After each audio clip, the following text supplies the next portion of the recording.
Você sabe qual era o propósito de Deus quando criou o homem? O tema de nossa conversa hoje é Revendo o Propósito Eterno de Deus. Eu sou Roberto Carlos Fernandes e este é o nosso canal de comunicação, O Novo Peregrino. Uma das cartas apostólicas mais completas do Novo Testamento é a carta de Paulo aos Efésios. Nos 3 primeiros capítulos dessa carta, Paulo proclama um fato, uma verdade absoluta. E essa proclamação, transmitida com entusiasmo pelo apóstolo, produz em nós uma clareza do que Deus queria antes da fundação do mundo. Nos capítulos 4, 5 e 6, Paulo coloca de forma didática os passos práticos para a nossa vida como filhos de Deus. Nesses capítulos temos a doutrina, os mandamentos, os passos práticos para a nossa caminhada como discípulos de Jesus. A fé, para ser completa, precisa desses dois elementos. O querigma, que é a proclamação dessa verdade apresentada nos primeiros 3 capítulos, e o didaquê, que é a doutrina, registrado nos capítulos 4, 5 e 6. Hoje eu gostaria de rever o conceito sobre algo fundamental para a nossa fé. O que Deus queria antes da criação? Qual era a intenção de Deus ao criar o homem? O que mudou com a queda do homem? E como Deus resolveu esse problema? Em Efésios capítulo 1, versículos 9 a 11, Paulo diz que Deus tem um propósito. Já em Efésios 3:11, Paulo acrescenta o termo eterno.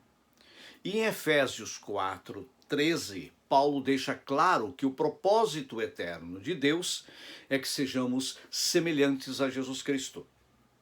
Ao contrário do que a maioria dos religiosos afirma, a salvação não é o propósito de Deus. Isso é um engano religioso. A salvação do homem é o meio que Deus estabeleceu para resgatar o seu propósito. Mas Deus precisa salvar o homem para cumprir o seu propósito, mas a salvação não é o propósito. Então, como definir o propósito de Deus hoje? Por muitos anos temos afirmado que o propósito eterno de Deus é ter uma grande família de muitos filhos semelhantes a Jesus. A ênfase nessa afirmação é que Deus sempre quis ser pai e ele quer ter uma família de muitos filhos. O texto básico para essa afirmação é o de Romanos 8, 28 a 29, que diz: Sabemos que todas as coisas cooperam para o bem dos que amam a Deus, dos que foram chamados segundo o seu propósito. Pois aqueles que de antemão conheceu, também os predestinou para serem conformes à imagem do seu Filho, a fim de que ele seja o primogênito entre muitos irmãos. Romanos 8, 28 e 29.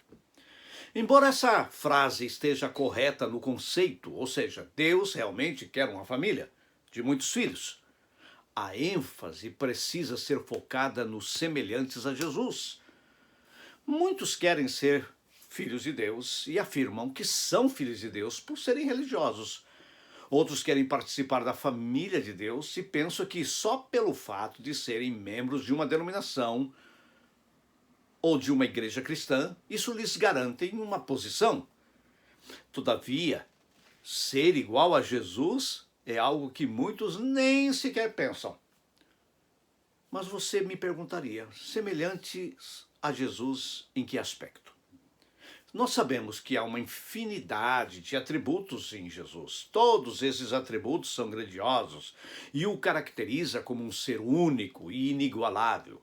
Ou seja, ele é Deus, ele é eterno, ele é onisciente, onipresente, onipotente, ele é majestoso, rei, criador, misericordioso, longânimo, paciente, amoroso, justo, afável, digno, humilde, manso, amigo, sofredor, generoso, exaltado, perdoador, curador, pastor, libertador, salvador, guerreiro, leão, cordeiro, o caminho, a verdade, a vida, a ressurreição, fiel testemunha, o advogado, juiz, trabalhador, o alfa e o ômega, o primogênito dentre os mortos, o soberano dos reis da terra, o que era, o que é, o que há de vir, o Todo-Poderoso, o princípio e o fim, o leão da tribo de Judá, a raiz de Davi, o grande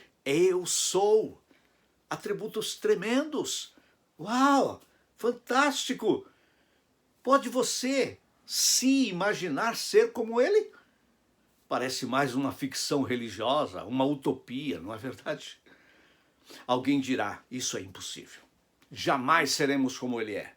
Aliás, quando se comete um erro, uma falha, sempre se diz, eu não sou Deus, eu não sou Cristo, ninguém é perfeito. Todos esses atributos pertencem a ele e sem ele, nenhum desses atributos existiria. Porém, apesar desses tremendos atributos do nosso amado Jesus, há um atributo que define o que ele é na sua essência. Define o seu caráter, a sua natureza, a sua imagem. Esse atributo é santo. Para entendermos isso melhor, temos que voltar ao início de tudo. Quando Deus criou o homem, a imagem de Deus o criou e o homem era semelhante a ele. Ele disse, façamos o homem à nossa imagem, conforme a nossa semelhança. Gênesis 1, 26. Que imagem era essa? Que semelhança era essa? Santidade.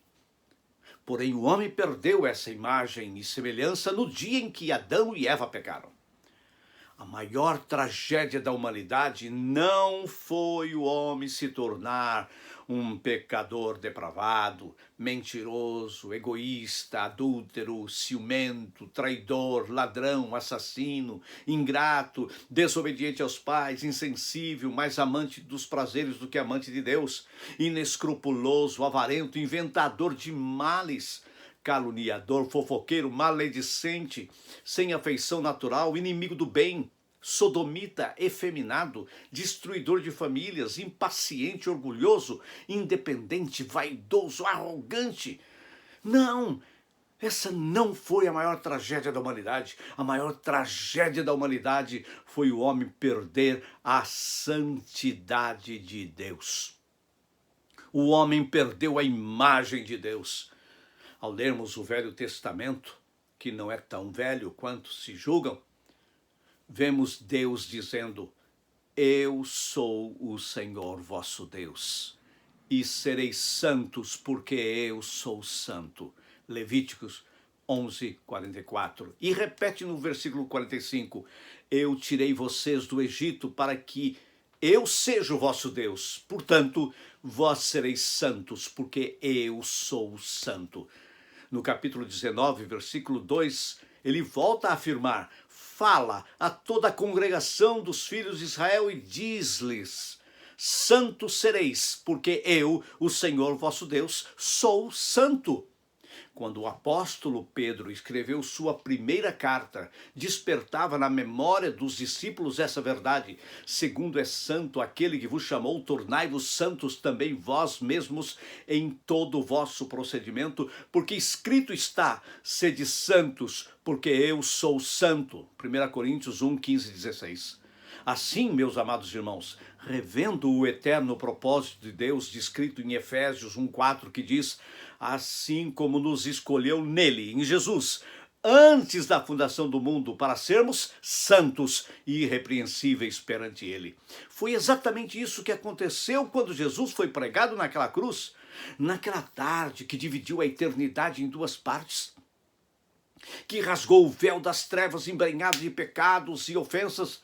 Jesus pisou a cabeça da serpente e triunfou sobre o inferno, dizendo, está consumado, está feito. E ao ressuscitar, trouxe as chaves do inferno e da morte, dizendo, agora toda autoridade me é dada nos céus e na terra. E naquele momento, novamente se poderia ouvir Deus dizendo, façamos o homem à nossa imagem, conforme a nossa semelhança.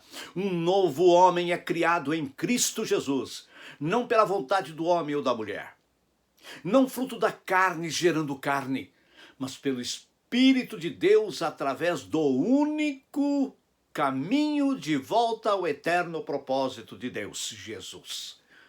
A partir daquele momento, os seres viventes narrados no Apocalipse não se cansam e de dia e de noite proclamam: Santo, Santo, Santo, Santo, Santo, Santo. Aleluia. Aleluia àquele que era, àquele que é e àquele que há de vir. Assim vemos que o propósito eterno de Deus é que sejamos santos. Quando cada um de nós se une a Jesus pelo batismo na sua morte, morremos para a velha natureza e somos criados em Cristo como um novo homem, à imagem e semelhança daquele que a si mesmo se entregou por nós. Para concluir, revendo o eterno propósito de Deus, trago um alerta com a intenção de despertar a todos os meus amados e queridos irmãos espalhados pela face da terra. Sem santificação, ninguém verá o Senhor. Lembre-se que o Espírito que habita em nós é chamado de o Espírito Santo. E termino condenando a filosofia da religião moderna que prega o direito de sermos felizes. Felicidade sem santidade é infelicidade. Como afirmou alguém em algum momento, ninguém deveria querer ser feliz sem primeiro querer ser santo. Se você foi de alguma maneira abençoado com essa palavra, abençoe outros também. Compartilhe, divulgue e vamos cooperar para que todos tenham a mesma visão do eterno propósito de Deus, santidade. Deus os abençoe ricamente em Cristo Jesus, o Santo.